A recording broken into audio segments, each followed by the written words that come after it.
ಶ್ರೀಗುರುಭ್ಯೋ ನಮಃ ಪರಮಗುರುಭ್ಯೋ ನಮಃ ಶ್ರೀಮದಾನಂದತೀರ್ಥಭಗವತ್ಪಾದಾಚಾರ್ಯಗುರುಭ್ಯೋ ನಮಃ ವ್ಯಾಸಾಯ ಭವನಾಶಾಯ ಶ್ರೀಶಾಯ ಗುಣರಾಶಯೇ ಹೃದ್ಯಾಯ ಶುದ್ಧವಿದ್ಯಾಯ ಮಧ್ವಾಯ ಚ ನಮೋ ನಮಃ ಅಭ್ರಮಂ ಭಂಗರಹಿತಂ ಅಜಡಂ ವಿಮಲಂ ಸದಾ ಆನಂದತೀರ್ಥಮತುಲಂ ಭಜೆ ತಾಪತ್ರಯಾಪಹಂ ಶ್ರೀಮತೋ ರಾಘವೇಂದ್ರಸ್ಯ ನಮಾಮಿ ಪದಪಂಕಜೇ ಕಾಮಿತಾಶೇಷಕಲ್ಯಾಣಕಲನಾಕಲ್ಪಪಾದಪೌ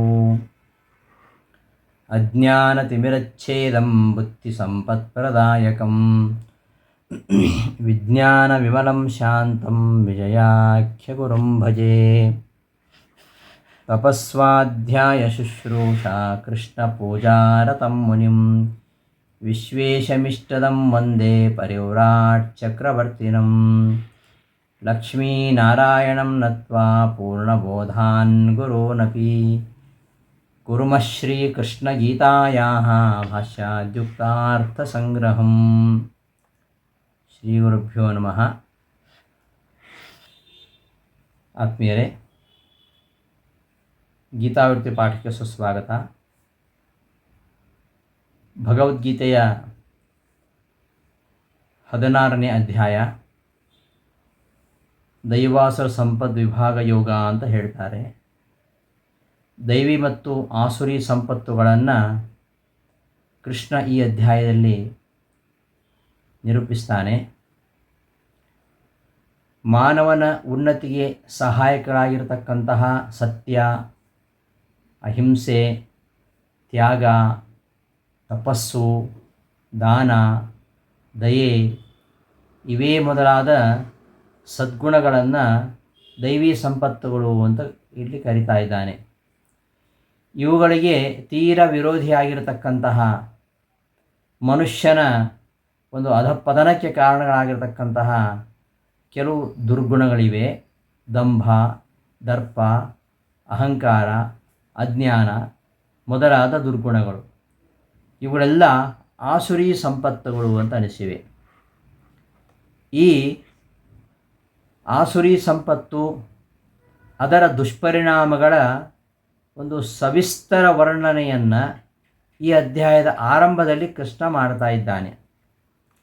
ಆಸುರಿ ಸಂಪತ್ತುಗಳ ವರ್ಣನೆ ಯಾಕೆ ಮಾಡಬೇಕು, ಅದರ ದುಷ್ಪರಿಣಾಮಗಳನ್ನು ಯಾಕೆ ಹೇಳಬೇಕು ಅಂದರೆ, ಈ ಅಸುರ ಭಾವದಿಂದ ಸಮಾಜದಲ್ಲಿ ಆಗತಕ್ಕಂತಹ ಅನರ್ಥಗಳು, ಅನಾಹುತಗಳು, ನಾನಾ ದುರಂತಗಳು, ಇವುಗಳ ಒಂದು ಚಿತ್ರಣ ಅಥವಾ ಇವುಗಳ ಬಗ್ಗೆ ಒಂದು ಕಲ್ಪನೆ ಇದ್ದಾಗಲೇ ನಮಗೆ ಸದ್ಗುಣ ಸತ್ಪ್ರವೃತ್ತಿಗಳ ಬಗ್ಗೆ ಸಹಜವಾಗಿ ನಮಗೆ ಆ ಕಡೆ ಒಲವು ಬೆಳೀತದೆ.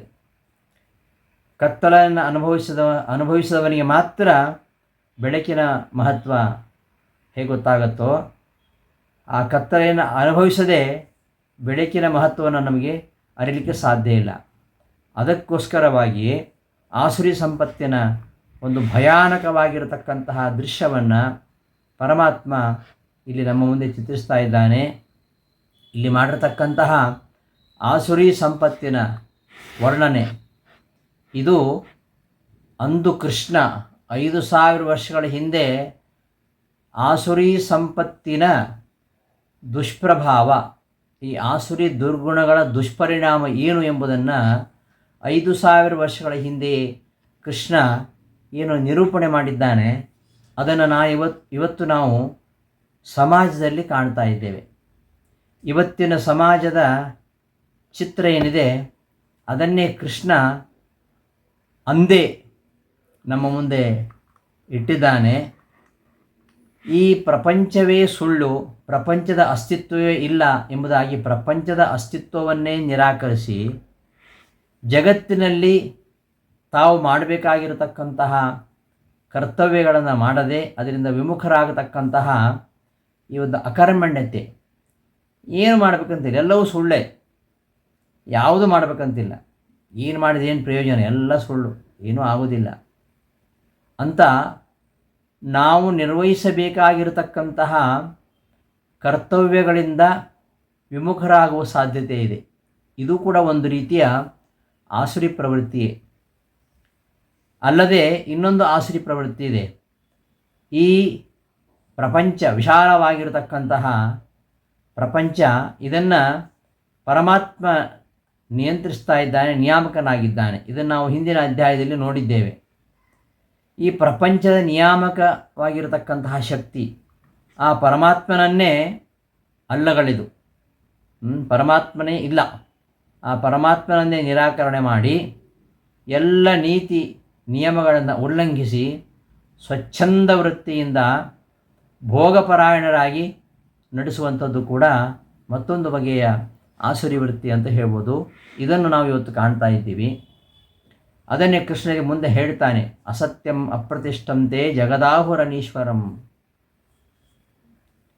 ಈ ಜಗತ್ತು ಅಸತ್ಯ, ಜಗತ್ತು ಸುಳ್ಳು ಅಂತಾಗ್ಬಿಟ್ರೆ ನಾವು ಯಾವುದನ್ನು ಮಾಡಬೇಕಾಗಿಲ್ಲ. ಇದೆಲ್ಲವೂ ಸುಳ್ಳು, ಇದೆಲ್ಲ ಭ್ರಮೆ, ಮಾಯೆ ಅಂತ ಹೇಳಿಬಿಟ್ರೆ ನಾವು ಯಾವ ಕರ್ಮಾಚರಣೆ ಮಾಡಬೇಕಂತಿಲ್ಲ.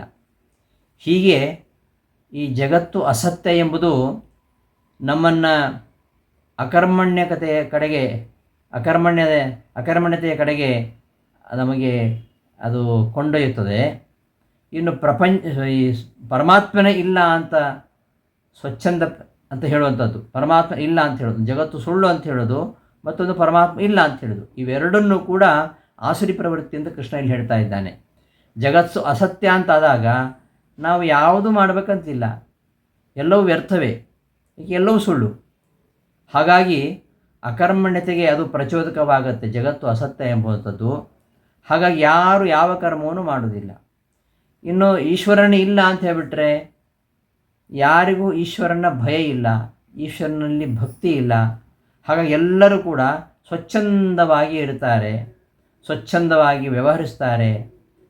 ಸ್ವಚ್ಛಂದವಾದ ಪ್ರವೃತ್ತಿ, ಅತ್ಯಾಚಾರ, ಇದಕ್ಕೆ ಈ ನಾಸ್ತಿಕ್ಯವಾದ ಅವಕಾಶವನ್ನು ನೀಡ್ತದೆ.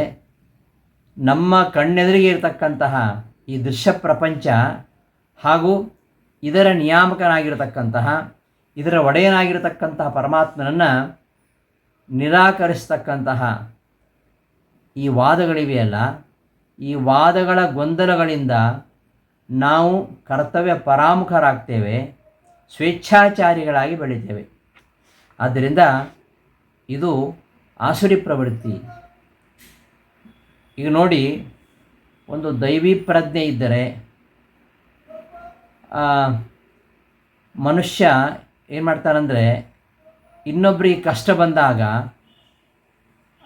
ಅವರ ಕಷ್ಟಕ್ಕೆ ಅವನು ತೀವ್ರವಾಗಿ ಸ್ಪಂದಿಸ್ತಾನೆ.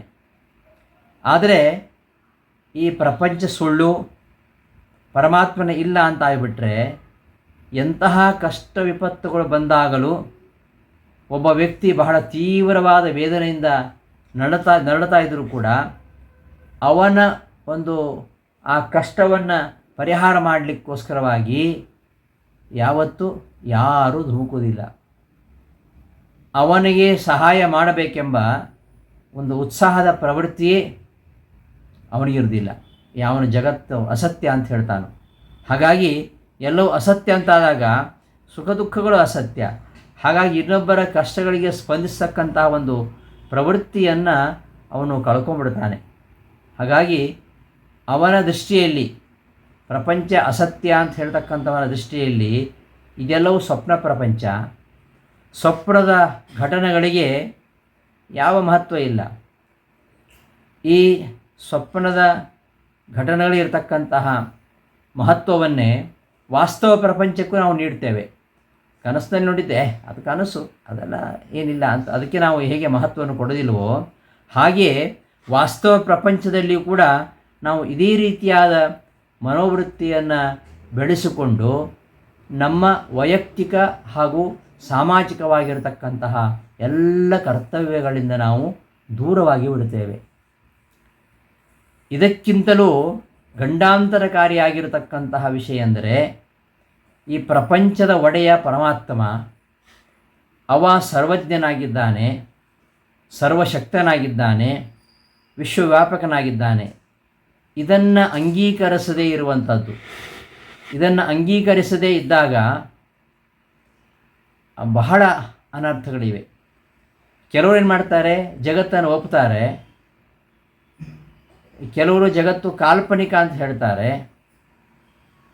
ಈ ಈಶ್ವರನ ಮಾಯೆ ಅಂತ ಹೇಳ್ತಾರೆ. ಜಗತ್ತೂ ಇಲ್ಲ, ಜಗತ್ತು ಈಶ್ವರನ ಮಾಯೆ ಕಾಲ್ಪನಿಕ, ಮತ್ತು ಪರಮಾತ್ಮನೂ ಇಲ್ಲ ಅಂತ ಹೀಗೆಲ್ಲ ಹೇಳಿದರೆ ಅದರಿಂದ ಈ ಅನೇಕ ಅನರ್ಥಗಳಿವೆ. ಇಂತಹ ಒಂದು ನಿರೀಶ್ವರ ಭಾವನೆ, ನಾಸ್ತಿಕ್ಯವಾದ ಇದು ನಮ್ಮ ಸಮಾಜದ ಅಥವಾ ಜಗತ್ತಿನ ಒಂದು ಪ್ರಗತಿಗೆ ಇದು ಕಂಟಕಪ್ರಾಯವಾಗತ್ತೆ. ಸೂರ್ಯನ ಸುತ್ತಲೂ ಸಕಲ ಗ್ರಹಗಳು ತಿರುಗ್ತಾ ಇರುವಂತೆಯೇ ಈಶ್ವರ ಭಾವನೆಯೇ ನಮ್ಮ ಎಲ್ಲ ಸಕಲ ಸದ್ಗುಣಗಳಿಗೆ ಆಧಾರ ಕೇಂದ್ರ. ಈಶ್ವರ ಪ್ರಜ್ಞೆ ನಮ್ಮಲ್ಲಿದ್ದರೆ ಮಾತ್ರ ನಮ್ಮಲ್ಲಿ ಸದ್ಗುಣಗಳು ಬರಲಿಕ್ಕೆ ಸಾಧ್ಯ. ಈಶ್ವರ ಪ್ರಜ್ಞೆ ಇಲ್ಲ ಅಂತಾದರೆ ನಮ್ಮಲ್ಲಿ ಯಾವ ಈ ಗುಣಗಳು ಉಂಟಾಗಲಿಕ್ಕೆ ಸಾಧ್ಯ ಇಲ್ಲ. ಆದ್ದರಿಂದ ನಮ್ಮಲ್ಲಿ ಈಶ್ವರ ಭಾವನೆ ಇದ್ದಾಗ ಮಾತ್ರ ಸಕಲ ಸದ್ಗುಣಗಳು ನಮ್ಮಲ್ಲಿ ಆವಿರ್ಭವಿಸಲಿಕ್ಕೆ ಸಾಧ್ಯ. ಈ ಈಶ್ವರನನ್ನು, ಅತೀಂದ್ರಿಯ ವಸ್ತುಗಳಾಗಿರ್ತಕ್ಕಂತಹ ಧರ್ಮಾಧರ್ಮಗಳನ್ನು ಯಾರು ಒಪ್ಪುವುದಿಲ್ಲವೋ ಅವರ ದೃಷ್ಟಿಯಲ್ಲಿ ಯಾವ ನೈತಿಕ ಸದ್ಗುಣಗಳಿಲ್ಲ. ಸತ್ಯ, ದಯೆ, ಅಹಿಂಸೆ ಇವೇ ಮೊದಲಾದ ಈ ವಿಶ್ವಧಾರಕವಾಗಿರತಕ್ಕಂತಹ ಗುಣಗಳಿಗೆ ಏನು ಮಹತ್ವ ಇರುವುದಿಲ್ಲ. ಆಗ ನಮಗೇನಿಸುತ್ತಂದರೆ, ನಾವು ಸತ್ಯವನ್ನು ಯಾಕೆ ಹೇಳಬೇಕು? ನಮಗೆ ಸುಖ ಸಂಪತ್ತುಗಳು ದೊರೆತಾ ಇರತಕ್ಕಂಥ ಸಂದರ್ಭ ಇರುವಾಗ ನಾವು ಯಾಕೆ ಇನ್ನೊಬ್ಬರಿಗೆ ದ್ರೋಹ ಮಾಡಬಾರ್ದು? ಇನ್ನೊಬ್ಬರಿಗೆ ದ್ರೋಹ ಮಾಡೋದ್ರಿಂದ, ಇನ್ನೊಬ್ಬರಿಗೆ ವಂಚನೆ ಮಾಡೋದ್ರಿಂದ ನಮಗೆ ಸಂಪತ್ತು ಬರುತ್ತೆ, ನಮಗೆ ಸುಖ ಆಗತ್ತೆ ಅಂತಂದರೆ ನಾವು ಯಾಕೆ ಮಾಡಬಾರ್ದು? ನಮ್ಮ ಸುಖ ಸೌಕರ್ಯಗಳನ್ನು ತೊರೆದು ಇನ್ನೊಬ್ಬರ ಉಪಕಾರಕ್ಕೋಸ್ಕರವಾಗಿ ಧುಮುಕತಕ್ಕಂತಹ ತ್ಯಾಗ ಪ್ರವೃತ್ತಿ ಇದೊಂಥರ ಹುಚ್ಚುತನ ಅಲ್ವಾ? ಅಂಥವರ ದೃಷ್ಟಿಯಲ್ಲಿ ಈ ಮನುಷ್ಯರೆಲ್ಲ ಒಂದು ರೀತಿ ಬರೀ ಯಂತ್ರ ಆಗಿಬಿಡ್ತಾರೆ, ಯಂತ್ರ ಮಾನವರು. ಇನ್ನೊಬ್ಬರ ದುಃಖ, ಹಿಂಸೆ, ಯಾತನೆಗಳು ಇವ್ಯಾವುಗಳಿಗೂ ಕೂಡ ಇಂತಹ ನಿರೀಶ್ವರವಾದಿಗೆ, ಇಂತಹ ಭೌತಿಕವಾದಿಗೆ ಅವನ ದೃಷ್ಟಿಯಲ್ಲಿ ಏನು ಬೆಲೆ ಇಲ್ಲ. ತಾನು ಮಾಡತಕ್ಕಂತಹ ಯಾವುದೇ ಅಕೃತ್ಯಗಳಿರಲಿ ಅವುಗಳಿಂದ ಪಾರಲೌಕಿಕವಾಗಿರ್ತಕ್ಕಂತಹ ಒಂದು ಅನರ್ಥ, ನಾನು ಕೆಟ್ಟದ್ದನ್ನು ಮಾಡಿದರೆ ನನಗೆ ಮುಂದೆ ಪರಲೋಕದಲ್ಲಿ ಅನರ್ಥ ಇದೆ ಎಂಬುದಾಗಿ ಅದರ ಬಗ್ಗೆ ಭಯವಾಗಲಿ ಅಥವಾ ಸಂಕೋಚವಾಗಲಿ ಅವನಿಗೆ ಇರುವುದಿಲ್ಲ. ಇನ್ನೊಬ್ಬರಿಗೆ ಅನ್ಯಾಯವನ್ನು ಮಾಡೋದರಿಂದ ಅವನಿಗೆ ಐಹಿಕ ಪ್ರಯೋಜನ ದೊರೀತಾ ಇದ್ದರೆ, ಇನ್ನೊಬ್ಬನಿಗೆ ಅನ್ಯಾಯ ಮಾಡೋದ್ರಿಂದ ಅವನಿಗೆ ಐಹಿಕವಾದ ಪ್ರಯೋಜನ ಸಿಗ್ತಾ ಅಂತಾದರೆ ಅದನ್ನು ಯಾಕೆ ತಾನು ಮಾಡಬಾರದು ಎಂಬ ಭಾವನೆ ಭೌತಿಕವಾದಿಯಲ್ಲಿ ಸಹಜವಾಗಿ ಒಂದು ಮೂಡಲಿಕ್ಕೆ ಅವಕಾಶ ಇದೆ.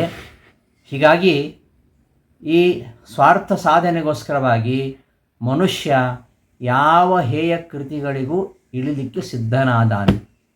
ಈ ಧರ್ಮ ಈಶ್ವರ ಭಾವನೆಯೇ ಇಲ್ಲ ಅಂತಾದರೆ, ಹೀಗೆ ಈ ಧರ್ಮ ಹಾಗೂ ಈಶ್ವರೀಯ ಭಾವನೆಗಳು ಇವುಗಳು ಮನುಷ್ಯನನ್ನು ಕೆಟ್ಟ ದಾರಿಗೆ ತಳ್ಳದಂತೆ ಎಚ್ಚರಿಕೆ ನೀಡಲಿಕ್ಕೆ ಕಾರಣವಾಗಿವೆ. ಇವತ್ತು ನೋಡ್ತಕ್ಕಂತಹ ಮಾನವನ ಒಂದು ಅತಿರೇಕದ ಸ್ಥಿತಿ, ಇದನ್ನು ನಿಯಂತ್ರಣ ಮಾಡಬೇಕಾದರೆ, ಅವ ವಿನಾಶದ ಅಂಚಿನಲ್ಲಿ ಬೀಳಬಾರ್ದಂತಾದರೆ, ಅವ ತನ್ನ ಗತಿಯನ್ನು ಹಿಡಿತದಲ್ಲಿ ಇಟ್ಕೊಳ್ಬೇಕು ಅಂತಾದರೆ ಅದಕ್ಕೊಂದು ಬ್ರೇಕ್ ಬೇಕು.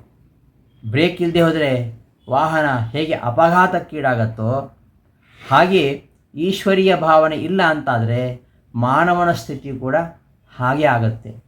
ಅವ ಬರೀ ಅಕೃತ್ಯ ಭ್ರಷ್ಟಾಚಾರಗಳಿಂದ ಸ್ವಚ್ಛಂದವಾಗಿ ಸುಖಭೋಗಗಳನ್ನು ಸವಿತಾ ಅವ ತನ್ನ ಜೀವನವನ್ನೇ ಹಾಳು ಮಾಡಿಕೊಳ್ತಾನೆ. ಹೀಗೆ ಜೀವನದಲ್ಲಿ ಸುಖಭೋಗಗಳನ್ನು ಸವಿಲಿಕ್ಕೆ ಸಾಧ್ಯ ಇಲ್ಲ ಅಂತಾದರೆ ಈ ಅಲ್ಪ ಜೀವನವನ್ನು ಆ ರೀತಿಯಲ್ಲಿ ಯಾಕೆ ಸುಖವಾಗಿ ಕಳಿಬಾರ್ದು? ತ್ಯಾಗ, ಪರೋಪಕಾರ, ಅಹಿಂಸೆ ಇಂತಹ ಪೂರ್ವಗ್ರಹಗಳಿಗೆ ಬಲಿಬಿದ್ದು ನಮ್ಮ ಜೀವನದಲ್ಲಿ ಒದಗಬಹುದಾಗಿರತಕ್ಕಂತಹ ಸುಖ ಸನ್ನಿವೇಶಗಳಿಗೆ ನಾವ್ಯಾಕೆ ವ್ಯರ್ಥವಾಗಿ ಎರವಾಗಬೇಕು? ಇಂತಹ ವಿಚಾರ ಲಹರಿಯಲ್ಲಿ ಸಿಲುಕಿ ಮಾನವ ತನ್ನ ಪೂರ್ಣ ಅನೀತಿಯ ದಾರಿಯನ್ನು ತುಳಿತಾ ಅವ ಸಮಾಜಕ್ಕೆ ಕಂಟಕನಾಗ್ತಾನೆ, ಈ ಸಮಾಜವನ್ನು ನಾಶ ಮಾಡ್ತಾನೆ.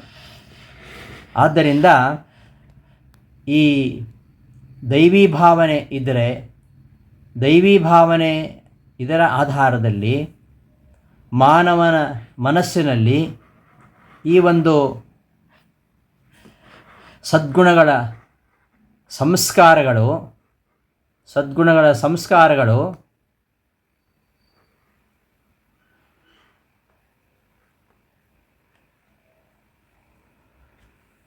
ಬಲವಾಗಿ ನಮ್ಮಲ್ಲಿ ಬೇರೂರಿದಾಗ ಈ ಅನೀತಿ, ಅವ್ಯವಹಾರಗಳು ಇವೆಲ್ಲ ದೂರವಾಗ್ತವೆ.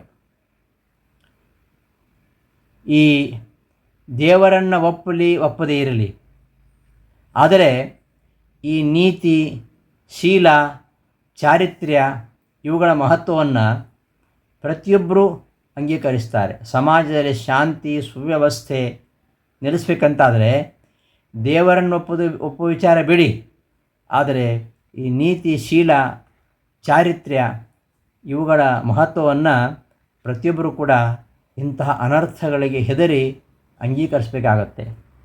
ಅವುಗಳನ್ನು ತಮ್ಮ ಜೀವನದಲ್ಲಿ ಅಳವಡಿಸಿಕೊಳ್ಳೋದು ಅವಶ್ಯ ಎಂಬುದಾಗಿ ಅಂತಹ ದೈವಿ ಪ್ರಜ್ಞೆ ಇರತಕ್ಕಂಥವರು ಪ್ರತಿಯೊಬ್ಬರು ಅರಿತುಕೊಳ್ತಾರೆ. ಎಂತಹ ಹೀನ ಅಕೃತ್ಯಗಳನ್ನು ಮಾಡ್ತಾ ಇರುವವರು ಕೂಡ ನಾನು ಅತ್ಯಂತ ಹೇಯವಾದ ಕಾರ್ಯ ಮಾಡ್ತಾ ಇದ್ದೇನೆ ಅಂತ ಒಂದು ಸಂಕೋಚವೋ ಜಿಗುಪ್ಸೆಯೋ ಇದು ಇದ್ದೇ ಇರುತ್ತೆ. ಇಂತಹ ಅನುಚಿತ ವರ್ತನೆಗೆ ಇಳಿದಾಗ ನಾನಿದನ್ನು ಮಾಡೋದು ಸರಿಯಲ್ಲ ಎಂಬುದಾಗಿ ಅವನ ಒಳದನಿ ಅದು ಅವನನ್ನು ಎಚ್ಚರಿಸುವ ಸಾಧ್ಯತೆ ಇರ್ತದೆ. ಇಂತಹ ಒಳದನಿ ಎಚ್ಚರಿಕೆ ಇದ್ದಾಗಲೂ ಅದನ್ನು ಮೀರಿ ರಾಗಾವೇಶದಿಂದ, ರಾಗ ದ್ವೇಷಗಳಿಂದ ಪೂರಿತನಾಗಿ ಕೆಲವು ಜನ ಆ ಕಾರ್ಯವನ್ನು ಎಸಗಿಬಿಡುತ್ತಾರೆ.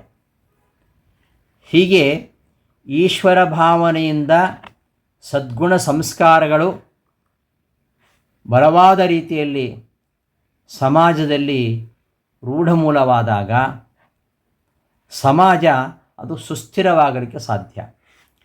ಈಶ್ವರನನ್ನೇ ಅಂಗೀಕರಿಸದ ಸ್ವತಂತ್ರ ಭೌತಿಕವಾದಿ ಅವ ಇಂತಹ ಶ್ರದ್ಧೆ ಸಂಸ್ಕಾರಗಳನ್ನು ಮೆಟ್ಟಿ ನಿಲ್ತಾನೆ.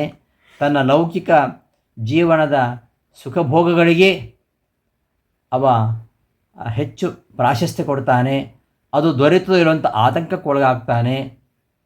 ಅಂಥವನಿಗೆ ಈ ಎಲ್ಲ ದೈವಿ ಪ್ರಜ್ಞೆಗಳು, ನೈತಿಕ ಸದ್ಗುಣಗಳು ಅವೆಲ್ಲ ಕುರುಡು ಭಾವನೆ, ಅದು ಅಂಧ ಶ್ರದ್ಧೆ, ಮೂಢನಂಬಿಕೆ ಎಂಬುದಾಗಿ ಅನಿಸ್ಬಿಡುತ್ತದೆ. ಆದರೆ ಮಾನವನಲ್ಲಿ ಈಶ್ವರ ಪ್ರಜ್ಞೆ ಇದ್ದರೆ ಅಥವಾ ಈಶ್ವರ ಪ್ರಜ್ಞೆ ಇಲ್ಲದಿದ್ದರೂ ಕೂಡ ಈ ನೀತಿ, ನ್ಯಾಯ, ಸತ್ಯ ಇವುಗಳ ಬೇಕು ಅಂತಿದ್ದಾಗ ಈ ಒಂದು ನೈತಿಕ ನಿಷ್ಠೆ ಇದ್ದರೆ, ಅವನಲ್ಲಿ ಭೌತಿಕತೆಯೊಂದಿಗೆ ನೈತಿಕ ನಿಷ್ಠೆ ಇದ್ದರೆ ಅವ ಇಂತಹ ನೈತಿಕ ಆದರ್ಶಗಳನ್ನು ಅವ ಮೂಢನಂಬಿಕೆ ಎಂಬುದಾಗಿ ಅವ ಕಿತ್ತೆಸೆಯುವುದಿಲ್ಲ. ಅವನಲ್ಲಿ ಈಶ್ವರ ಪ್ರಜ್ಞೆ ಇಲ್ಲದೆ ಹೋದರೆ, ನಾಸ್ತಿಕ ಪ್ರಜ್ಞೆ ಇದ್ದರೆ ಅಂತಹ ನೈತಿಕ ಆದರ್ಶಗಳನ್ನು ಮೂಢನಂಬಿಕೆ ಅಂತ ಕಿತ್ತೆಸೆಯಲಿಕ್ಕೆ ಅವನಿಗೇನು ಸಂಕೋಚ ಆಗುವುದಿಲ್ಲ. ಹೀಗೆ ಇದರ ಪರಿಣಾಮ ಏನು ಅಂತ ನಾವು ಇವತ್ತು ಸಮಾಜದಲ್ಲಿ ಕಾಣ್ತಾ ಇದ್ದೇವೆ.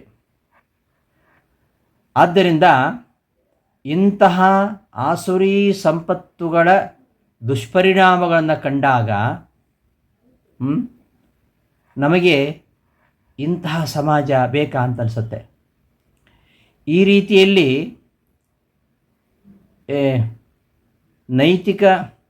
ನೈತಿಕತೆಯ ನೆಲೆಯಲ್ಲಿ, ನೈತಿಕತೆಯ ಆಧಾರದಲ್ಲಿ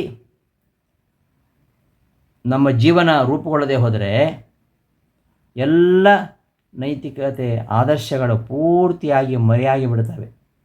ಅಂಥ ಒಂದು ಪ್ರಪಂಚವನ್ನು ನಾವು ಊಹಿಸ್ಕೊಳ್ಳಿಕ್ಕೆ ಸಾಧ್ಯ ಇಲ್ಲ. ಇಷ್ಟೆಲ್ಲ ಇವತ್ತು ನಾಸ್ತಿಕ್ಯ ಮತ್ತು ಭೌತಿಕತೆ ಇದ್ದರೂ ಕೂಡ ಏನೋ ಅಲ್ಲಿ ಸ್ವಲ್ಪ ಒಳ್ಳೆಯದು ಕಾಣ್ತಾ ಇದೆ. ಒಂದು ವೇಳೆ ಈ ಆಸುರಿ ದುರ್ಗುಣಗಳೇ ಹೆಚ್ಚಾಗಿ ಮೆರೆದರೆ ಮುಂದೆ ಪ್ರಪಂಚದ ಚಿತ್ರ ಹೇಗಿರ್ಬೋದು ಅದನ್ನು ನಮ್ಮ ಊಹಿಸಲಿಕ್ಕೆ ಸಾಧ್ಯ ಇಲ್ಲ. ಇವತ್ತು ನಮ್ಮಲ್ಲಿ ಧಾರ್ಮಿಕ ಪ್ರಜ್ಞೆ ಇದೆ, ಎಷ್ಟೋ ಜನರಲ್ಲಿ ಇದ್ದರೂ ಕೂಡ ಎಂತಹ ಅನರ್ಥಗಳನ್ನು ನಾವಿವತ್ತು ಅನರ್ಥ ಪರಂಪರೆಯನ್ನೇ ನೋಡ್ತಾ ಇದ್ದೇವೆ. ಪೇಪರ್ನಲ್ಲಿ ಒಂದು ಪುಟದಲ್ಲಿ ಬರೀ ಅದೇ ವಿಷಯಗಳಿರ್ತವೆ: ಕೊಲೆ, ಅತ್ಯಾಚಾರ, ಸುಲಿಗೆ, ಕಳ್ಳತನ, ಇಂತಹ ವಿಷಯಗಳೇ. ಒಂದು ವೇಳೆ ಈ ದೈವೀ ಪ್ರಜ್ಞೆ ಎಂಬುದು ಇಲ್ಲವೇ ಇಲ್ಲ ಅಂತಾಗಿದ್ದರೆ, ಪೂರ್ತಿಯಾಗಿ ಇದು ಮರೆಯಾಗಿ ಹೋಗ್ಬಿಟ್ರೆ ಪ್ರಪಂಚ ಹೇಗಿರುತ್ತೆ ಅಂತ ನಾವು ಊಹಿಸುವುದೇ ಕಷ್ಟ. ಆದ್ದರಿಂದ ಹಾಗಾಗಿಬಿಟ್ರೆ ಏನಾಗುತ್ತೆ ಅಂದರೆ, ಮಧ್ವಾಚಾರ್ಯರು ವಿಷ್ಣುತ್ವವಿನಂಡಿ ಪಾಠದಲ್ಲಿ ನಾನು ಹೇಳಿದ್ದೇನೆ ಅದನ್ನು, ಈ ಧರ್ಮಾಧರ್ಮಗಳೇ ಇಲ್ಲ ಅಂತಾದರೆ ಎಲ್ಲ ಕಡೆ ಅಶಾಂತಿ, ಅಭದ್ರತೆ, ಅವ್ಯವಸ್ಥೆಗಳ ನೆಲೆಯಾಗಿ ಈ ಜಗತ್ತು ಘೋರವಾಗಿರತಕ್ಕಂತಹ ರುದ್ರಭೂಮಿಯಾಗಿಬಿರುತ್ತೆ.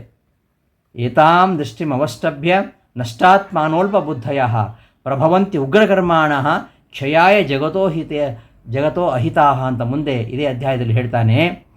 ಕೇವಲ ವೈಷಯಿಕ ಭೋಗದಲ್ಲಿ ಆಸಕ್ತರಾಗಿರ್ತಕ್ಕಂತಹ ವ್ಯಕ್ತಿಗಳಿಗೆ ಒಂದು ಆಸುರಿ ಪ್ರವೃತ್ತಿ ಇದೆ.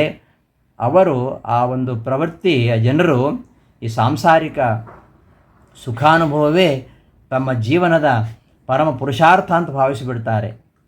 ಈಗಿನ ಕಾಲದಲ್ಲಿ ನಮ್ಮ ದೇಶದಲ್ಲಿ ಎಲ್ಲರ ಧ್ಯೇಯ ಇದೇ ಆಗಿಬಿಟ್ಟಿದೆ. ವೈಯಕ್ತಿಕನೇ ಇರ್ಬೋದು, ರಾಷ್ಟ್ರೀಯ ಧ್ಯೇಯನೇ ಇರ್ಬೋದು, ಸಂಪತ್ತು ಗಳಿಸೋದು ಒಂದೇ, ಹೇಗಾದರೂ ದುಡ್ಡು ಮಾಡಬೇಕು. ಸಂಪತ್ತು ಗಳಿಸೋದು ಒಂದೇ ಮನುಷ್ಯನ ಧ್ಯೇಯ ಆಗಿಬಿಟ್ಟಿದೆ. ಸಂಪತ್ತು ಗಳಿಸೋದು, ಭೋಗ ಸಾಮಗ್ರಿಯನ್ನು ಪಡೆಯುವುದು, ಇವುಗಳಲ್ಲಿಯೇ ಒಂದು ಬಿರುಸಿನ ಸ್ಪರ್ಧೆಯನ್ನು ಇವತ್ತು ನಾವು ಎಲ್ಲ ಸಮಾಜದ ಎಲ್ಲ ರಂಗಗಳಲ್ಲಿ ಕಾಣ್ತೇವೆ. ಎಷ್ಟು ಸಂಪತ್ತು ಗಳಿಸಿದ್ದೇವೆ, ಎಷ್ಟು ಮನೆಗಳನ್ನು ಕಟ್ಟಿದ್ದೇವೆ, ಎಂತಹ ವಿಲಾಸ ಸಾಮಗ್ರಿಗಳನ್ನು ಬಳಸ್ತಾ ಇದ್ದೇವೆ. ಇದರಿಂದಲೇ ನಮ್ಮ ಜೀವನ ಸಾರ್ಥಕ, ನಮ್ಮ ಜೀವನ ಯಶಸ್ವಿ ಎಂಬುದಾಗಿ ನಾವು ನಿರ್ಧಾರ ಮಾಡ್ತೇವೆ. ಈ ಭೋಗವಿಲಾಸ ಸಾಮಗ್ರಿಗಳನ್ನು ಬಳಸೋದು ಏನಾಗಿದೆ ಇವತ್ತು ಸಭ್ಯತೆ ಅಂತ ಅನಿಸ್ಬಿಟ್ಟಿದೆ. ಇವತ್ತೊಬ್ಬ ಸಭ್ಯ ನಾಗರಿಕ ಅಂದರೆ ಅವ ಯಾರು ಅಂದರೆ ಅವ ಧರ್ಮಿಷ್ಠನಾದವ ಅಲ್ಲ, ಸದಾಚಾರಿ ಅಲ್ಲ. ಯಾರು ಇವತ್ತು ನಾಗರಿಕ ಸಭ್ಯ ಯಾರು ಅಂದರೆ ಇಂತಹ ಭೋಗವಿಲಾಸ ಸಾಮಗ್ರಿಗಳನ್ನು ಯಾರು ಹೆಚ್ಚಾಗಿ ಬಳಸ್ತಾರೋ ಅವರೇ ಸಭ್ಯರು, ಅವರೇ ನಾಗರಿಕರು ಎಂಬುದಾಗಿ ಇವತ್ತು ಜನಾಂಗದ ಸಭ್ಯತೆ ನಾಗರಿಕತೆಗಳನ್ನು ಅಳೆತಕ್ಕಂತಹ ಮಾನದಂಡಗಳು ಯಾವ ಆಗಿವೆ ಅಂದರೆ ನಮ್ಮ ಭೋಗವಿಲಾಸ ಸಾಮಗ್ರಿಗಳು ಅಂತಾಗಿವೆ, ಹೊರತು ನಮ್ಮ ಸಂಸ್ಕೃತಿ ಸದಾಚಾರಗಳಲ್ಲ. ಸಂಸ್ಕೃತ ಸದಾಚಾರಗಳಿದ್ದವನಿಗೆ ಅವ ಒಬ್ಬ ಅನಾಗರಿಕ, ಅವ ಅಸಭ್ಯ ಅಂತ ತೀರ್ಮಾನಕ್ಕೆ ಬರತಕ್ಕಂತಹ ಜನ ಇವತ್ತು ನಮಗೆ ಕಾಣ್ತಾರೆ. ಕೇವಲ ಈ ವಿಲಾಸಮಯವಾಗಿರ್ತಕ್ಕಂಥ ವಸ್ತುಗಳನ್ನು ಪ್ರದರ್ಶನ ಮಾಡೋದು, ಫ್ಯಾಷನ್ ಪೇರೇಡ್ಗಳು, ಇದನ್ನೇ ನಾವಿವತ್ತು ಸಮಾಜದಲ್ಲಿ ಕಾಣ್ತಾ ಇದ್ದೇವೆ. ಹೀಗೆ ಕಾಮಪ್ರಧಾನವಾಗಿರ್ತಕ್ಕಂತಹ ಜೀವನ ರೀತಿ ಇವತ್ತು ಏರ್ಪಟ್ಟಿದೆ. ಇದಕ್ಕೆ ಕಾರಣ ಈ ನಿರೀಶ್ವರ ಭಾವನೆ ಹಾಗೂ ಭೌತಿಕ ಸುಖ ಲಾಲಸೆ. ಇದರದ್ದೇನಾಗತ್ತೆ ಅಂದರೆ ಈ ಹಂತೆ ಕಾಮಭೋಗಾರ್ಥಂ ಅನ್ಯಾಯೇನ ಅರ್ಥ ಸಂಚಯಾನ್. ತಮ್ಮ ವಿಷಯ ಲಾಲಸೆಯನ್ನು ತೃಪ್ತಿಪಡಿಸಲಿಕ್ಕೋಸ್ಕರವಾಗಿ ಏನು ಮಾಡ್ತಾರೆ, ಅನ್ಯಾಯ ಮಾರ್ಗಕ್ಕೆ ಇಳಿತಾರೆ. ಅನ್ಯಾಯ ಮಾರ್ಗದಿಂದಲಾದರೂ ಹಣವನ್ನು ಗಳಿಸುವ ಪ್ರವೃತ್ತಿ. ಇದರ ಪರಿಣಾಮವಾಗಿ ಲಂಚ ಉಳಿತನ, ಬ್ಲಾಕ್ ಮಾರ್ಕೆಟು, ಕಲಬೆರಕೆ ಮತ್ತು ಈ ಆದಾಯ ತೆರಿಗೆಯನ್ನು ಕಟ್ಟದೆ ತಪ್ಪಿಸುವುದು, ಸರ್ಕಾರಿ ಹಾಗೂ ಸಾರ್ವಜನಿಕ ಸಂಪತ್ತುಗಳನ್ನು ದುರುಪಯೋಗ ಮಾಡಿಕೊಳ್ಳೋದು, ಇದೆಲ್ಲವನ್ನು ಕೂಡ ನಾವು ನಾನಾ ರೀತಿಯಲ್ಲಿ ಇವತ್ತು ಜಗತ್ತನ್ನು ನೋಡ್ತಾ ಇದ್ದೇವೆ. ನಮ್ಮ ದೇಶದ ಇವತ್ತಿನ ಚಿತ್ರಣ, ಸ್ವಾತಂತ್ರ್ಯೋತ್ತರ ನಾವು ಈ 75 ವರ್ಷಗಳ ಕಾಲ ಏನು ಕಂಡಿದ್ದೇವೆ ಅದೆಲ್ಲ ಇದರ ಪರಿಣಾಮ. ಅದನ್ನು ಇಂತಹ ಒಂದು ಭೀಕರವಾಗಿರತಕ್ಕಂತಹ ಸಮಾಜದ ಚಿತ್ರಣವನ್ನು ಕೃಷ್ಣ ಇಲ್ಲಿ ನೀಡ್ತಾ ಇದ್ದಾನೆ. ಇಷ್ಟು ಹಣ ನಾನು ಪಡೆದಿದ್ದೇನೆ, ನಾಳೆ ಇನ್ನಷ್ಟು ಗಳಿಸಬೇಕು, ನನಗೆ ಅಧಿಕಾರದ ಬಲ ಇದೆ, ನಾನು ಏನು ಬೇಕಾದರೂ ಮಾಡಬಲ್ಲೆ, ಇಂತಹ ಲೋಭ ದರ್ಪಗಳನ್ನು ನಾವು ನೋಡ್ತಾ ಇದ್ದೇವೆ. ಎಲ್ಲೆಲ್ಲಿಯೂ ಇಂತಹ ಒಂದು ಆಸುರಿ ಭಾವನೆಯಿಂದ ಅನರ್ಥ ಹಾವಳಿಗಳನ್ನೇ ನಾವು ನೋಡ್ತಾ ಇದ್ದೇವೆ. ಇಂತಹ ಅನರ್ಥ ಪರಂಪರೆಯನ್ನು ತಪ್ಪಿಸಲಿಕ್ಕೆ ಒಂದೇ ಒಂದು ದಾರಿ ಅಂದರೆ ಕೃಷ್ಣ ಹೇಳ್ತಾನೆ, ಈಶ್ವರೀ ಭಾವನೆಯನ್ನು ಜಾಗೃತಗೊಳಿಸುವುದು. ಇದೊಂದೇ ಉಪಾಯ. ಈಶ್ವರ ಭಾವನೆ ಸಮಾಜದಲ್ಲಿ ರೂಢಮೂಲವಾದರೆ ಪರಮಾತ್ಮ ಜಗತ್ತಿನ ಸುವ್ಯವಸ್ಥೆಗೋಸ್ಕರವಾಗಿ, ಆತ್ಮನ ಕಲ್ಯಾಣಕ್ಕೋಸ್ಕರವಾಗಿ ಏನು ಏರ್ಪಡಿಸಿದ್ದಾನೆ, ನೀತಿ ನಿಯಮಗಳನ್ನು ಅನುಸರಿಸಬೇಕು ಅಂತ. ಶ್ರುತಿ ಸ್ಮೃತಿ ಹರೇರಾಜ್ಞೆ, ಅವನ ಆಜ್ಞೆ ಶ್ರುತಿ ಸ್ಮೃತಿಗಳು, ಅವುಗಳಲ್ಲಿ ಹೇಳಿದಂತಹ ನೀತಿ ನಿಯಮಗಳನ್ನು ಅನುಸರಿಸಬೇಕೆನ್ನುವ ಪ್ರೇರಣೆ ಲೋಕದಲ್ಲಿ ಒಡಮೂಡಿದಾಗ ಇಂತಹ ಸ್ವಾರ್ಥ ಮೂಲಕವಾಗಿರ್ತಕ್ಕಂತಹ ದುಷ್ಟ ಪ್ರವೃತ್ತಿಗಳು ಕಡಿಮೆಯಾಗಲಿಕ್ಕೆ ಸಾಧ್ಯ ಇದೆ. ಪರಮಾತ್ಮ ಮೇಲೆ ಭಕ್ತಿ ಇದ್ದರೆ ಆ ಪರಮಾತ್ಮನಲ್ಲಿ ಇರತಕ್ಕಂಥ ಭಕ್ತಿ, ಆಮೇಲೆ ಪರಮಾತ್ಮ ದುಷ್ಟನ್ನು ನಿಗ್ರಹಿಸಿ ಶಿಷ್ಟರನ್ನು ರಕ್ಷಣೆ ಮಾಡ್ತಾನೆ. ಅವನ ಮುಂದೆ ಎಲ್ಲರೂ ಒಂದೇ, ಅವನದೇ ನಿಜವಾದ ಒಂದು ನ್ಯಾಯಾಲಯ. ಇವತ್ತಿನ ನ್ಯಾಯಾಲಯಗಳಲ್ಲಿ ಏನು ಬೇಕಾದರೂ ಆಗುತ್ತೆ, ನ್ಯಾಯ ಅನ್ಯಾಯವಾಗುತ್ತೆ, ಅನ್ಯಾಯ ನ್ಯಾಯವಾಗ್ತದೆ. ಆದರೆ ಭಗವಂತನ ಸಾಮ್ರಾಜ್ಯದಲ್ಲಿ ಅವ ದುಷ್ಟರನ್ನು ನಿಗ್ರಹಿಸಿ ಶಿಷ್ಟರನ್ನು ರಕ್ಷಣೆ ಮಾಡ್ತಾನೆ. ಆ ಒಂದು ನಂಬಿಕೆ ನಮಗಿದ್ದರೆ, ಆ ಪರಮಾತ್ಮ ನಮಗೆ ನಂಬಿಕೆ, ಅವನಲ್ಲಿ ಭಕ್ತಿ ಇದ್ದರೆ ಇಂತಹ ದುಷ್ಟ ವರ್ತನೆಗೆ ನಾವು ಹಿಡಿಲಿಕ್ಕೆ ಸಾಧ್ಯ ಇಲ್ಲ. ವಿಶ್ವರಕ್ಷಕನಾಗಿರ್ತಕ್ಕಂತಹ ಪರಮಾತ್ಮ ನಾವೇನಾದರೂ ಅಕೃತ್ಯಗಳನ್ನು ಮಾಡಿದರೆ, ಅಪರಾಧಗಳನ್ನು ಮಾಡಿದರೆ ಅದಕ್ಕೆ ತಕ್ಕ ದಂಡನೆಯನ್ನು ನೀಡ್ತಾನೆ. ನಮ್ಮ ಎಲ್ಲ ಕಾರ್ಯಗಳನ್ನು ನಿರೀಕ್ಷೆ ಮಾಡತಕ್ಕಂತಹ ಒಂದು ಪರಾತ್ಪರ ಶಕ್ತಿ ಅವನಿಗಿದೆ. ಹೀಗಿದ್ದಾಗ ನಾವು ಯಾವುದೇ ಪಾಪ ಅನ್ಯಾಯಗಳನ್ನು ಮಾಡದೆ ಅವುಗಳಿಂದ ಸುರಕ್ಷಿತರಾಗಲಿಕ್ಕೆ ಸಾಧ್ಯ ಇದೆ. ಇಂತಹ ಒಂದು ಈಶ್ವರ ನಿಷ್ಠೆಯ, ಇಂತಹ ಒಂದು ಆಸ್ತಿಕ ಭಾವನೆಯ ಅವಶ್ಯಕತೆ ಇದೆ. ಒಂದು ಪ್ರಶ್ನೆ ಬರುತ್ತೆ, ಆಸ್ತಿಕ ಭಾವನೆ ಇಲ್ಲದ ರಾಷ್ಟ್ರಗಳಿಲ್ವಾ? ಆಸ್ತಿಕ ಭಾವನೆ ಇಲ್ಲದಂತಹ ರಾಷ್ಟ್ರಗಳಲ್ಲಿಯೂ ನಾವು ತಕ್ಕ ಮಟ್ಟಿಗೆ ನೀತಿ ಶಿಸ್ತುಗಳನ್ನು ನೋಡ್ತಾ ಇದ್ದೇವೆ. ಇವತ್ತು ಎಷ್ಟೋ ನಾಸ್ತಿಕ ರಾಷ್ಟ್ರಗಳಿವೆ. ಆ ನಾಸ್ತಿಕ ರಾಷ್ಟ್ರಗಳು ಆಸ್ತಿಕ ರಾಷ್ಟ್ರವೆನಿಸಿದಂತಹ ಭಾರತಕ್ಕಿಂತಲೂ ನೀತಿ ಶಿಸ್ತುಗಳನ್ನು ಚೆನ್ನಾಗಿ ಪರಿಪಾಲನೆ ಮಾಡ್ತಾ ಇವೆ. ಅವರಲ್ಲಿ ಈಶ್ವರೀಯ ಭಾವನೆ ಇಲ್ಲ, ಆದರೆ ನೀತಿ ಶಿಸ್ತುಗಳು ಅವರಲ್ಲಿದೆ. ಹಾಗಾದರೆ ಆಸ್ತಿಕ ಭಾವನೆ ಇಲ್ಲದಂತಹ ರಾಷ್ಟ್ರಗಳಲ್ಲಿಯೂ ತಕ್ಕ ಮಟ್ಟಿಗೆ ನೀತಿ ಶಿಸ್ತುಗಳ ಪರಿಪಾಲನೆ ಆಗ್ತಾ ಇದೆಯಲ್ವಾ? ಹಾಗಾದರೆ ಈಶ್ವರೀಯ ಭಾವನೆ ಬೇಕಾ? ನಾವೆಲ್ಲ ಈಶ್ವರೀಯ ಭಾವನೆಯನ್ನು ಹೊಂದಿದವರು ಹಿಂದೂಗಳು. ಒಂದು ಹಿಂದೂ ರಾಷ್ಟ್ರ, ಹಿಂದೂ ರಾಷ್ಟ್ರವಾಗಿದ್ದರೂ ಕೂಡ ಈಶ್ವರೀಯ ನಿಷ್ಠೆ ಇದ್ದರೂ ಕೂಡ ನಮ್ಮಲ್ಲಿ ಅಶಿಸ್ತು, ಅನೀತಿ, ಅತ್ಯಾಚಾರ, ಅನ್ಯಾಯ ಬೇಕಾದಷ್ಟಿವೆ ನಮ್ಮಲ್ಲಿ. ಆದರೆ ಈಶ್ವರ ಪ್ರಜ್ಞೆ ಇಲ್ಲದಂತಹ ನಾಸ್ತಿಕ ರಾಷ್ಟ್ರಗಳು ಇವತ್ತು ಪ್ರಪಂಚದಲ್ಲಿ ಇವೆ. ಅವರೆಲ್ಲ ನಿರೀಶ್ವರವಾದಿಯಾಗಿರ್ತಕ್ಕಂತಹ ದೇಶಗಳು. ಅವರಲ್ಲಿ ನೀತಿ ಇದೆ, ಶಿಸ್ತು ಇದೆ. ಅಂತಹ ನಿರೀಶ್ವರವಾದಿಯಾಗಿರ್ತಕ್ಕಂತಹ ಕೆಲವು ರಾಷ್ಟ್ರಗಳು ಈ ಲೌಕಿಕವಾಗಿರ್ತಕ್ಕಂತಹ ಸುವ್ಯವಸ್ಥೆಯಲ್ಲಿ ಬಹಳ ಮುಂದೆ ಇದ್ದಾರಲ್ಲ. ಆದ್ದರಿಂದ ಸಮಾಜದಲ್ಲಿ ನೀತಿ ನಿಯಮಗಳನ್ನು ಕಾಪಾಡಲಿಕ್ಕೆ ನಮಗೆ ಆಧ್ಯಾತ್ಮಿಕ ಭಾವನೆ, ದೈವಿ ಭಾವನೆ ಅನಿವಾರ್ಯ ಅಲ್ಲ ಅಂತ ಅನಿಸುತ್ತಲ್ಲ ಅಂತ ಕೆಲವರು ಆಕ್ಷೇಪ ಮಾಡ್ಬೋದು. ನಿಜ, ಇವತ್ತು ಕಾಯಿದೆ ಸುವ್ಯವಸ್ಥೆಗಳ ವಿಷಯದಲ್ಲಿ ಆಸ್ತಿಕ ನಾಸ್ತಿಕ ರಾಷ್ಟ್ರಗಳಲ್ಲಿ ಅಂತಹ ವ್ಯತ್ಯಾಸ ನಮಗೆ ಕಾಣಿಸೋದಿಲ್ಲ. ಶೀಲ ನೀತಿ ಸದ್ಗುಣಗಳನ್ನು ಜೀವನದಲ್ಲಿ ಅಳವಡಿಸಿಕೊಳ್ಳುವುದು ನಮ್ಮ ಕರ್ತವ್ಯ ಎಂಬುದು ಹಳೆಯ ಸಂಸ್ಕಾರ. ಆ ಪ್ರಭಾವಕ್ಕೆ ಎಲ್ಲರೂ ಒಳಗಾಗಿದ್ದಾರೆ. ಆ ಒಂದು ಸಂಸ್ಕಾರ ಅವರಲ್ಲಿದೆ. ನಾಸ್ತಿಕ್ಯ ಭಾವನೆ ಇರತಕ್ಕಂಥ ರಾಷ್ಟ್ರಗಳಲ್ಲಿಯೂ ಕೂಡ ಶೀಲ ನೀತಿ ಸದ್ಗುಣನ ಅಳವಡಿಸಿಕೊಳ್ಳಬೇಕು, ಅದು ನಮ್ಮ ಕರ್ತವ್ಯ ಎಂಬ ಒಂದು ಸಂಸ್ಕಾರ ಅವರಲ್ಲಿದೆ. ಈ ಸಂಸ್ಕಾರದ ಮೂಲ ಏನು? ಈ ನೀತಿ ಸದ್ಗುಣವನ್ನು ನಾವು ಯಾಕೆ ಅನುಸರಿಸಬೇಕು ಅಂತ ಸ್ವತಂತ್ರ ಜಿಜ್ಞಾಸೆಯನ್ನು ಯಾರು ಮಾಡಿದ ಹಾಗೆ ಕಾಣಲ್ಲ. ಕೇವಲ ಭೌತಿಕ ದೃಷ್ಟಿಯಿಂದ, ಕೇವಲ ತರ್ಕದ ಬಲದಿಂದ ವಿಚಾರ ಮಾಡಿದಾಗ ಈ ನಮ್ಮ ರೂಢಿಗಳು, ಸಂಸ್ಕಾರಗಳು ಭಿನ್ನ ಭಿನ್ನಗಳಾಗಿ ನಮಗೆ ಕಾಣ್ತಾ ಇವೆ. ಈ ಮಾನವೀಯವಾಗಿರತಕ್ಕಂತಹ ಸುಸಂಸ್ಕಾರದ ಬಲದಿಂದ ಒಂದು ರೀತಿಯ ನೀತಿ ವ್ಯವಸ್ಥೆಗಳನ್ನು ತಕ್ಕ ಮಟ್ಟಿಗೆ ಕಾಪಾಡಲಿಕ್ಕೆ ಎಲ್ಲ ದೇಶಗಳು ಇವತ್ತು ಸಮರ್ಥವಾಗಿವೆ. ಈಶ್ವರೀಯ ಭಾವನೆ ಇದ್ದಂತಹ ದೇಶಗಳು ಸಮರ್ಥವಾಗಿವೆ, ಈಶ್ವರೀಯ ಭಾವನೆ ಇಲ್ಲದಂತಹ ರಾಷ್ಟ್ರಗಳು ಸಮರ್ಥವಾಗಿವೆ. ಆದರೆ ಈ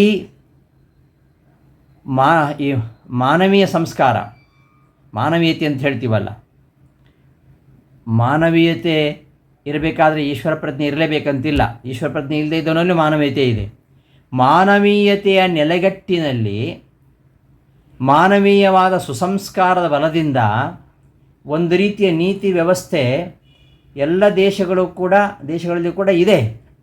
ಆದರೆ ಇದೆ ಅನ್ನೋದು ನಿಜ. ಆದರೆ ಅದು ಭದ್ರವಾಗಿ ನಿಲ್ಲಲಿಕ್ಕೆ ಸಾಧ್ಯ ಇಲ್ಲ. ಇವತ್ತು ಅನೇಕ ರಾಷ್ಟ್ರಗಳಲ್ಲಿ ನಾವು ಕಾಣ್ತೇವೆ, ಈ ಮಾನವೀಯತೆಯ ಹಿನ್ನೆಲೆಯಲ್ಲಿ ನೀತಿ ಶಿಸ್ತು ಇದೆಲ್ಲ ಕಾಣ್ತೇವೆ. ಆದರೆ ಈಶ್ವರೀಯ ಭಾವನೆ ಇಲ್ಲದೆ ಹೋದರೆ ಇವೆಲ್ಲ ಭದ್ರವಾಗಿ ಇರಲಿಕ್ಕೆ ಸಾಧ್ಯ ಇಲ್ಲ. ಏನಾದರೂ ಒಂದು ಕುತರ್ಕ, ಮತ್ತೆಲ್ಲ ಬುದ್ಧಿಜೀವಿಗಳಿದ್ದಾರಲ್ಲ, ಅವರು ಕುತರ್ಕವೇ ಮಾಡೋದು. ಅಂತಹ ಬುದ್ಧಿಜೀವಿಗಳ ಕುತರ್ಕದ ಕೋಲಾಹಲದಿಂದ ನಮ್ಮಲ್ಲಿ ಕೆಲವು ಸಂಸ್ಕಾರ ಭಾವನೆಗಳು ಅಸ್ತವ್ಯಸ್ತಗೊಂಡಾಗ ಆವಾಗೇನಾಗುತ್ತೆ, ಸಮಾಜದ ಸುವ್ಯವಸ್ಥೆ ಎಲ್ಲ ಬುಡಮೇಲಾಗತ್ತೆ. ಈಶ್ವರ ನಿಷ್ಠೆಯ ತಳಹದಿ ಇರತಕ್ಕಂತಹ ನಮ್ಮ ರಾಷ್ಟ್ರಗಳಲ್ಲಿ ಹೀಗೆ ಆಗ್ತಾ ಇರಬೇಕಾದ್ರೆ, ಈಶ್ವರ ನಿಷ್ಠೆಯ ತಳಹದಿ ಇರತಕ್ಕಂಥ ನಮ್ಮ ರಾಷ್ಟ್ರದಲ್ಲಿಯೇ ಈ ಕುತರ್ಕದ ಕೋಲಾಹಲ, ಬುದ್ಧಿಜೀವಿಗಳ ಕುತರ್ಕದ ಕೋಲಾಹಲದಿಂದಾಗಿ ನಮ್ಮ ಎಲ್ಲ ಭಾವನೆಗಳು ಅಸ್ತವ್ಯಸ್ತ ಆಗ್ತಾ ಇರುವಾಗ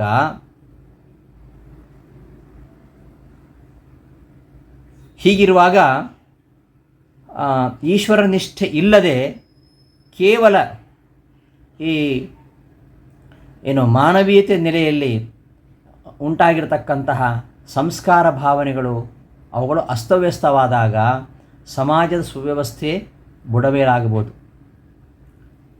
ಈಶ್ವರ ನಿಷ್ಠೆಯ ತಳಹದಿ ಇಲ್ಲದೇ ಇದ್ದರೂ ಕೂಡ ಯಾವ ದೇಶಗಳಲ್ಲಿ ಈ ಒಂದು ಸುವ್ಯವಸ್ಥೆ ಇದೆ ಅದು ತಾತ್ಕಾಲಿಕ ಹೊರತು ಅದನ್ನು ದೃಢಮೂಲ ಅಂತ ಹೇಳಿಕ್ಕೆ ಬರೋದಿಲ್ಲ.